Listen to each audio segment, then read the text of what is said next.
Yes hello everyone, we are active now guys. आज के इस वीडियो सेशन में अपन बात करेंगे आपके बीएसटीसी डीएलएड फर्स्ट ईयर से जो हमारा हिंदी शिक्षण होता है, यानी कि जो हमारा हिंदी टीचिंग होता है। ठीक है साथियों, उसके जो महत्वपूर्ण प्रश्न है जो कि 2023-24 में हमारी जो परीक्षा में छपने वाले होंगे, उनके बारे में साथियों बगैर देर के इस वीडियो की शुरुआत करते हैं, उनके बारे में जानते हैं। जी हाँ साथियों, उनके बारे में चर्चाएं करने वाले हैं और उससे रिलेटेड जो भी इंपॉर्टेंट जो क्वेश्चन होंगे तथा उससे रिलेटेड फैक्ट्स भी जो होंगे उनके बारे में मैं आपके सामने डिस्कशन करने वाला हूँ। ठीक है साथियों, तो बगैर देरी की इस वीडियो की शुरुआत करते हैं और सबसे पहले आपको ले चलते हैं सीधे का सीधा क्वेश्चनों पर। सीधी बात, नो बकवास। ठीक है साथियों, आपका बिना कोई टाइम वेस्ट करते हुए, क्योंकि आपके लिए ये टाइम है जो बहुत ज़्यादा पीक टाइम चल रहा है। ठीक है साथियों, ये मैं भली प्रकार से जानता हूँ, तो इसलिए मैं आपका टाइम वेस्ट ना करते हुए सीधा का सीधा क्वेश्चनों की ओर चर्चा करता हूँ।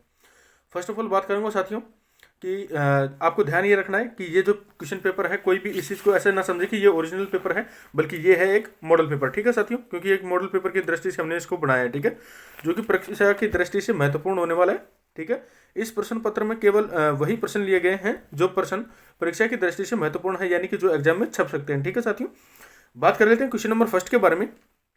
पठन से क्या तात्पर्य, मतलब कि जो पठन है उसे क्या मीन्स निकलता है या उसका क्या अर्थ होता है। ठीक है, पठन और वाचन में अंतर बताइए, यानी कि पढ़ने में, और वाचन यानी बोलने में आपको अंतर बताना। ठीक है साथियों, ठीक इसी प्रकार से क्वेश्चन नंबर 2 के बारे में बात करता हूँ। लिपि के बारे में 20 शब्द लिखो, यानी कि जो लिपि होती है या भाषा शैली जो हमारी होती है, तो आप भली प्रकार से जानते हैं कि लिपि किसे कहते हैं। ठीक है, उसके बारे में आपको 20 शब्द बताना है या 20 शब्दों में उसको लिखना है। ठीक है, ठीक इसी प्रकार से बात करता हूँ क्वेश्चन नंबर 3 के बारे में कि बोली किसे कहते हैं, मतलब हमारे आसपास के क्षेत्र में जो बोली जाने वाली जो भाषा होती है उसी को हम बोली कहते हैं, जिसको अक्सर इंग्लिश में हम क्या बोलते हैं, डायलेक्ट बोलते हैं। ठीक है साथियों, बात कर लेते हैं इसी प्रकार से कि इससे रिलेटेड मेवाड़ी, मारवाड़ी तथा जो मेवाती बोली होती है उनको समझाते हुए राजस्थान की प्रमुख बोलियों के नाम लिखने हैं। ठीक है साथियों, कौन कौन सी हैं, मेवाड़ी, मारवाड़ी, और जो इसी के साथ में मैं एक और बता देना चाहता हूँ आपको, जो होती है हमारी मेवाती। ठीक है, इन दोनों को आपको ध्यान रखना है, मेवाड़ी, मारवाड़ी और मेवाती। ठीक है, मेवाती जैसे कि मान लीजिए अलवर के साइड में बोली जाती है, जो मारवाड़ी जैसे हम जैसलमेर की तरफ जाते हैं, और वो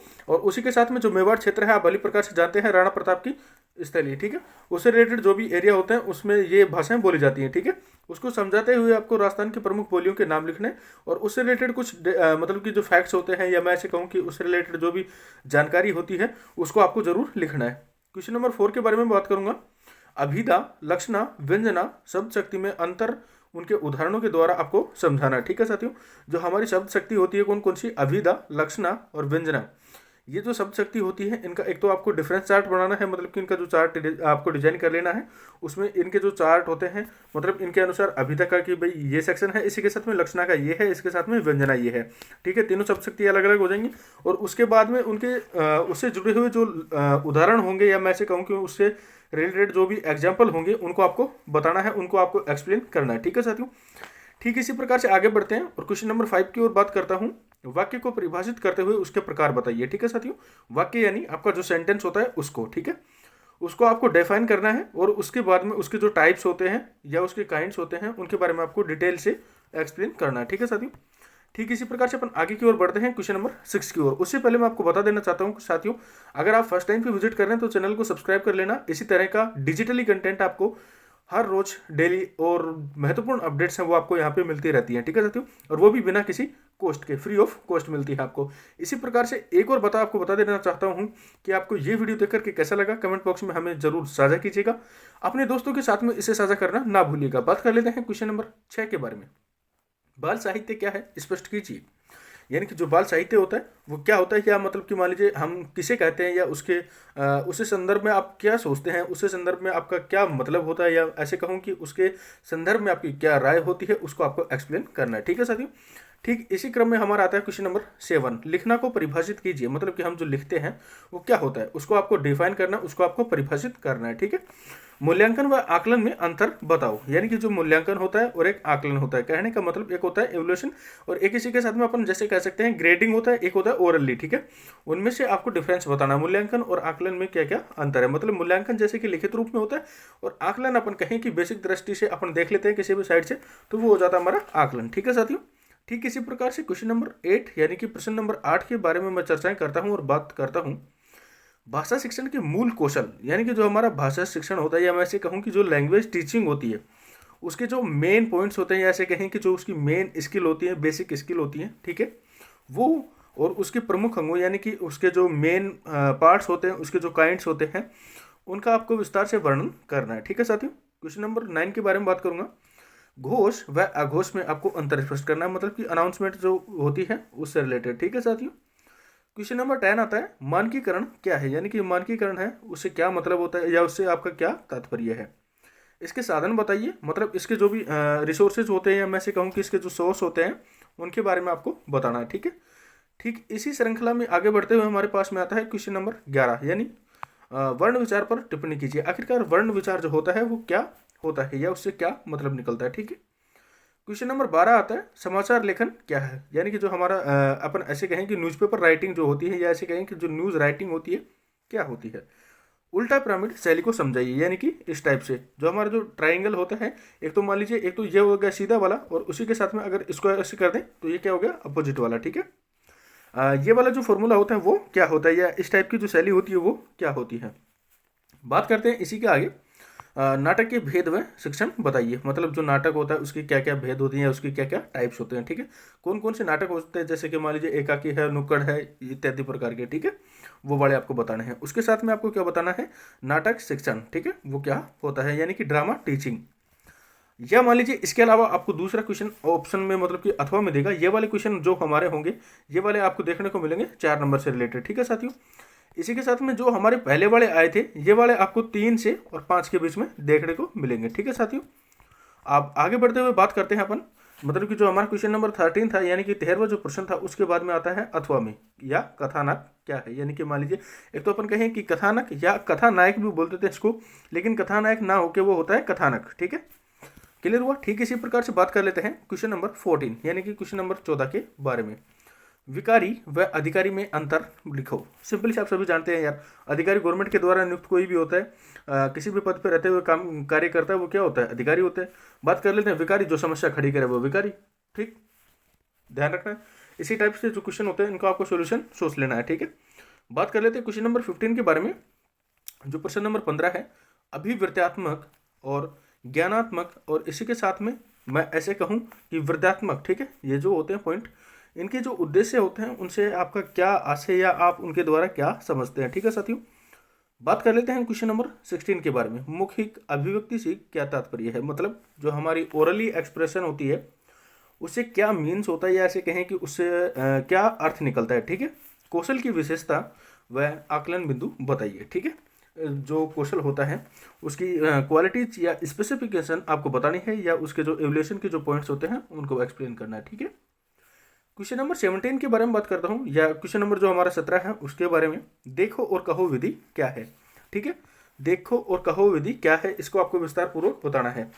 या अगर मान लीजिए इसके अथवा में भी हमें देखने को मिल जाते हैं क्वेश्चन, ये वाले क्वेश्चन अब इससे रिलेटेड जो भी आगे आएंगे ये क्वेश्चन बढ़ते जाएंगे मतलब कि 6 नंबर के आसपास ये बढ़ते हुए आगे चलेंगे। ठीक है साथियों, बात करते हैं क्वेश्चन नंबर 18 के बारे में।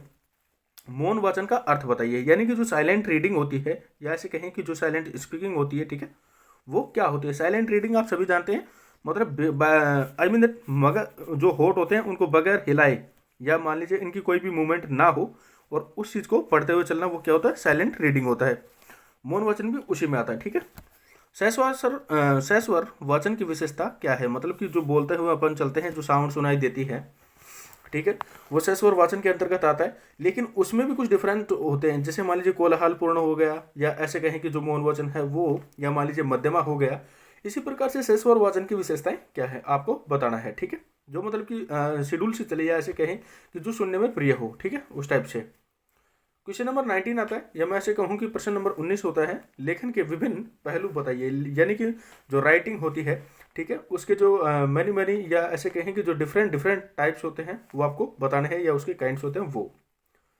क्वेश्चन नंबर 20 आता है, या मैं ऐसे कहूँ कि क्वेश्चन नंबर जो हमारा 20 है वो है आपके सामने। विराम चिन्ह के बारे में आप क्या जानते हैं, यानी कि जो हमारा विराम चिन्ह, जैसे मान लीजिए ये जो आपको दिख रहा है ना डंडा से खड़ा, ये वाला क्या होता है, ये होता है आपका विराम चिन्ह। ठीक है, इसके बारे में आप क्या जानते हैं, मतलब कि मान लीजिए कोई भी सेंटेंस होता है या कोई भी वाक्य होता है वो कंप्लीट होता है तो क्या लगाते हैं, ये लगा देते हैं। लेकिन आपको ध्यान रखना है, आपको यहाँ पे एक बेसिक पॉइंट बता देता हूँ। अगर आप इंग्लिश की तरह फुल स्टॉप भी लगा देते हैं कहीं पर भी, हाँ ऐसे जैसे ये मैं यहाँ पे नोट कर रहा हूँ कहीं पर भी, आप जैसे मान लीजिए ये सेंटेंस पूरा हुआ, जैसे आकलन बिंदु बताइए, अगर आप ये मतलब कि पूर्ण विराम ना लगा के यहाँ पे फुल स्टॉप भी लगाते हैं तो भी सही होगा, क्योंकि अभी 9 मई 2022 के दौरान क्या हुआ था कि ऑक्सफोर्ड यूनिवर्सिटी की जो मीटिंग हुई थी उसके दौरान जो हिंदी भाषा है उसने भी इस चीज़ को एक्सेप्ट कर लिया कि इस चीज़ को पूर्ण विराम की जगह पे फुल स्टॉप आप लगा सकते हो। ठीक है साथियों, तो उसके अंतर्गत इंग्लिश लैंग्वेज क्या हुआ था, विनिंग हुआ था वहाँ पे।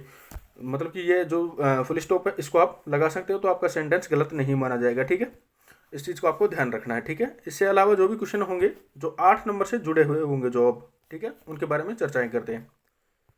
जैसे 8 नंबर से रिलेटेड जो भी आ रहे हैं हमारे पास में है क्वेश्चन नंबर 21 यानी प्रश्न नंबर 21 होता है, जो निम्न में से किन्हीं दो पर टिप्पणी लिखी। मतलब इनके बारे में कुछ आपको क्रिटिकल नोट बनाने हैं, या मैं ऐसे कहूँ कि इनके ऊपर कोई भी शॉर्ट नोट्स होते हैं वो आपको डिजाइन करना है। ठीक है, जिनमें कौन सा आता है, एक होता है जैसे मान लीजिए इसके बारे में 4 आपके सामने सीरीज पॉइंट्स हैं, वो कौन कौन सी है। पहला है अलग प्राण व महाप्राण। ठीक है, उनके बारे में आपको 2 पर डिफरेंट हो जाएगा। ठीक है, इनके बारे में अंतर स्पष्ट कर दोगे। जैसे एक साइड में अलग प्राण लिखा, उसके बाद में यहाँ पे आपके सामने एक वो लगा दोगे आप अंडरस्कोर, और उसके बाद में इधर लगा दोगे आप कौन सा, महाप्राण वाला। ठीक है, या ऐसे मान लीजिए आपके सामने है एकांकी एवं नाटक। मतलब कि एकांकी क्या होता है और नाटक क्या होता है। ठीक है, इनके बारे में आप एक्सप्लेन कर देंगे। क्वेश्चन नंबर इसी के साथ में सी पॉइंट हमारे पास में ये आत्मकथा नहीं है, यहाँ पे है आत्मकथा। ठीक है, वह संस्मरण। ठीक है, इस चीज़ को ध्यान रखना। और डी वाला है जीवनी व आत्मकथा। मतलब किसी के बारे में लिखी जाए तो जीवनी, और खुद आदमी लिखे तो आत्मकथा। ठीक है, इन चीज़ों को आपको ध्यान रखना है। इनमें से आपको क्या करना है, किन्हीं दो पर टिप्पणी लिखनी होती है। मतलब कि जैसे अलग प्राण महाप्राण हो गया, ये दोनों एक साइड में हो गए, एकांकी व नाटक हो गया। ठीक है, ऐसे ऐसे आप में से मतलब चारों में से 2 को उठा सकते हो। ठीक है, उनमें आपको अंतर स्पष्ट करना है, कुल मिला के बात यह है। ठीक है, या मान लीजिए ऐसा ना देके आपको दे दे सीधा का सीधा रूढ़ व योग रूढ़ क्या है। मान लीजिए रूढ़ होता है और दूसरा होता है योग रूढ़। ठीक है, उनके बारे में आपको उदाहरण, या मैं ऐसे कहूँ कि उसके बारे में जो भी तथ्य होते हैं उनको आपको एक्सप्लेन करना होता है। ठीक है, बात कर लेते हैं क्वेश्चन नंबर 22 की ओर। ठीक है साथियों, मतलब प्रश्न नंबर जो हमारा 22 होता है उसकी ओर। तत्सम और तद्भव होते हैं, 2 शब्द आपने भली प्रकार से सुने होंगे आपके हिंदी टीचिंग के दौरान। तत्सम और तद्भव, उनमें जो अंतर होता है, या मैं ऐसे कहूँगा उनके बीच में जो डिफरेंस होता है वो क्या होता है, उसके बारे में आपको लिखना है या आपको बताना है। ठीक है, या इसके अलावा अथवा में एक क्वेश्चन हमारे पास में आता है विशेषण विशेष से क्या है। ठीक है, इसके बारे में भी आपको एक्सप्लेन करना है, इसके बारे में आपको रीड आउट कर लेना है, क्योंकि इस टाइप के जो क्वेश्चन है वो आपको भली प्रकार से देखने के लिए मिल जाते हैं एग्जाम के दौरान। बात करते हैं क्वेश्चन नंबर 23 के बारे में। सर्वनाम का अर्थ बताइए। मतलब कि जो सर्वनाम होता है वो किसे कहते हैं, संज्ञा के स्थान वाले को। ठीक है, इनके बारे में एक्सप्लेन करने की आवश्यकता नहीं है, आप भले प्रकार से खुद सोच सकते हैं। ठीक है ना, सर्वनाम के भेदों के नाम लिखिए। मतलब कि उसके जो क्या क्या टाइप्स होते हैं, सर्वनाम के कौन कौन से टाइप होते हैं। ठीक है, वो आपको लिखने। या मान लीजिए इसके अलावा दूसरा दे दे, अनुसरण व अनुलेख विधि में अंतर बताइए। मतलब कि जो अनुसरण विधि होती है और दूसरी क्या होती है, अनुलेख विधि, इन दोनों में क्या क्या डिफरेंस है, क्या क्या भिन्नताएं हैं, या ऐसे कहें कि क्या क्या इनमें विभिन्नताएं हैं, उनको आपको एक्सप्लेन करना है। ठीक है साथियों, तो मुझे उम्मीद है कि इस वीडियो के माध्यम से आपके ये जो क्वेश्चन है वो क्लियर हो गए होंगे। अगर आपका कोई डाउट बचता है तो कमेंट सेक्शन में आप हमें पूछ सकते हैं, आपका हम जल्द से जल्द रिप्लाई करेंगे। इसके साथ में आपको ये वीडियो देख करके कैसा लगा कमेंट सेक्शन में ज़रूर बताइएगा। अगर आपको वीडियो मतलब कि क्वेश्चन पढ़ने में आपको समस्या है तो वीडियो को आप पॉज कर सकते हैं, या एक बार की बजाय 2 बार आपको उसको कम्प्लीटली देखेंगे तो आपके क्वेश्चन है जो मेरा मतलब आपके जो माइंड है उसमें सेटअप हो जाएगा। ठीक है साथियों, तो चलिए मिलते हैं आपसे किसी नेक्स्ट वीडियो में, और उसमें अपन चर्चाएं करेंगे आपके किसी नेक्स्ट सब्जेक्ट से रिलेटेड। और अब तक के लिए इतना ही। हंसते रहिए, मुस्कुराते रहिए, अपने से बड़ों का सम्मान कीजिएगा, अपने से छोटों को प्यार दीजिएगा, तथा अपना व्यक्तित्व तो इस प्रकार से बनाइएगा कि जब भी कोई नारी आपके साथ में हो तो अपने आप को सुरक्षित महसूस करे। जय हिंद, वंदे मातरम।